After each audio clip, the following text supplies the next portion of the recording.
Hey guys, welcome to a new video. Happy New Year, if I haven't already said that in any of my videos yet. I hope you're having a great weekend and a great first week in January. Hope you've all most likely burned off some of those chocolates from Christmas and probably broken a few of your New Year goals. I know I definitely have. So I thought I'd do something a bit different today and do a book review. I've never done one of these before. I thought I'd do one seeing as I've picked up reading again, which I'm super happy about, and I ordered some books off Amazon as well. Not that I need any, clearly, as I have so many on my bookshelf which I haven't read.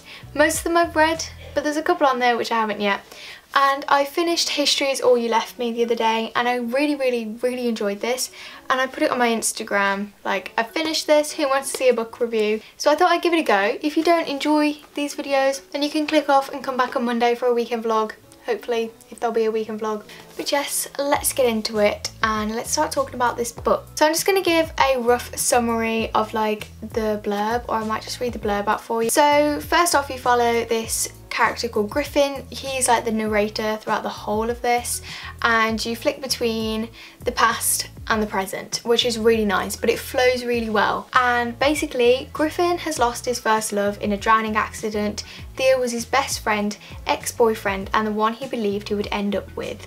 Now, reeling from grief and worsening OCD, Griffin turns to an unexpected person for help, Theo's new boyfriend.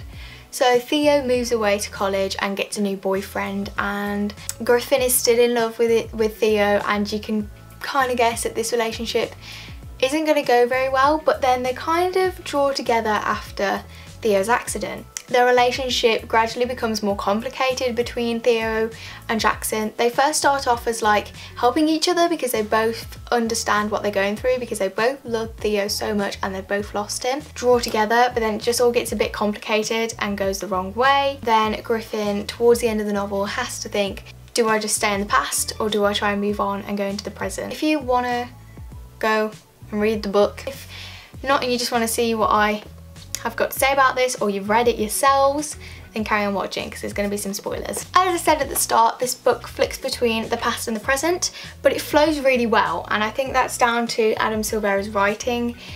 It's a really good book, and it's some really good like young adult teen writing. It's not too cheesy either, which I like. Every time you turn the page, you wanted to kind of follow him on his journey and not really know what was going to happen between them. Also focuses on some really good topics like LGBT, same-sex relationships, OCD, relationships in general, mental health. So I think it's really good book for young adults to read because it really goes into these subjects and it really focuses on the LGBT community in a positive way.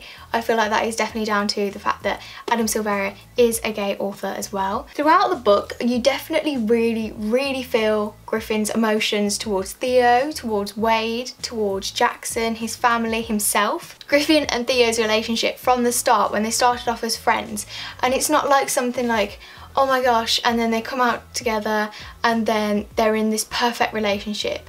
It's like they take it slowly, and it definitely shows what an actual relationship is like. Theo does die, but you know, it is like a really nice relationship to start off with. It's not like, woo, we're in love, like, oh my gosh, we're together forever. Like, Griffin really loves Theo, but he knows he needs to take it slow, otherwise he's going to lose him. The title of the book is also fitted into the story at some point. I can't remember exactly when, but he's like, History Is All You Left Me, Theo, and I think it just fits into the book so nice. I also love the end line of this book. It kind of gets you thinking. It says, I didn't get our history wrong, did I?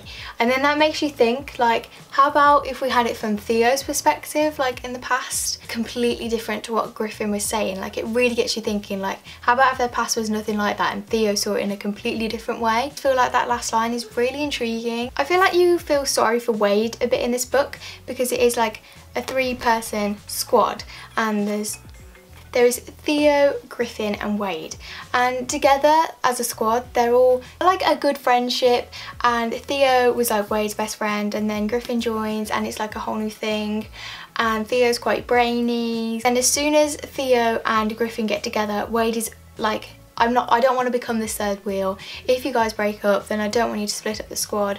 And you kind of feel sorry for Wade, but in a way he's like, he says things and it's like he doesn't think about them, like that's his whole character and he just kind of says it. Okay guys, so my lights have just gone. When Theo goes off to college, Griffin and Wade are like close, but then they fade apart because Griffin is so tied up with the fact that Theo is with a new person, even though Griffin is the one who broke up with him. You're like, what did you expect? Griffin and Wade really like just separate, and then they come closer together, and then there's this whole new relationship between them. Also, Jackson in the relationship, obviously he's Theo's new boyfriend. Griffin isn't too happy about that. He doesn't really try and meet Jackson like ever really. And then it comes to the funeral where they both have to give a eulogy about Theo, because obviously Theo was Griffin's first love. Jackson, it's like Theo's new boyfriend in California where he went to college, and it's just like you don't really like Jackson because Griffin is so like against him. They come together because they're both feeding off each other's grief kind of thing, telling stories about Theo. When Griffin goes with Jackson to California to see where Theo like passed away, it opens up the relationship kind of thing. Like it gets very complicated because as Griffin is staying with Jackson whilst he's in California, Jackson's like, this is going to be really weird but I need to show you this, and it's this like personal like thing which Griffin shared with Theo, and then that just starts off a really spiteful like hateful relationship from Griffin, and it all just goes a bit downhill. Jackson tells Griffin that he didn't run into the sea to go and help Theo, and then Griffin's just like so over it, and Jackson kind of blames Theo's death on Griffin as well because he's like, well, he listened to one of your voicemails, you sent him into the sea. Griffin just ultimately feels so guilty about this, and it really doesn't help his OCD either. Neither of you are really to blame. Like, he went into the sea, he drowned, there's nothing you can really do about it now. Obviously you are going to feel guilty if you were there, if you were like in his life. It's just really interesting to see like all of the relationships and how they start off good, then break, and then come back together again. And Griffin's OCD is also really prominent throughout this book, and he's like constantly fixated on numbers and grouping. So that was my opinions on the book. It's a really good book for young adults, focuses on some really positive topics, it flows really well. I love the flicking between the past and the present, but it all comes together and really links. So I hope you enjoyed this video guys. If you did, give it a thumbs up and subscribe down below. If you'd like to see more of these videos, let me know. If not, then I won't do any more, but I just thought this would be fun to do as a little change. And I will see you all again soon. Have a great weekend.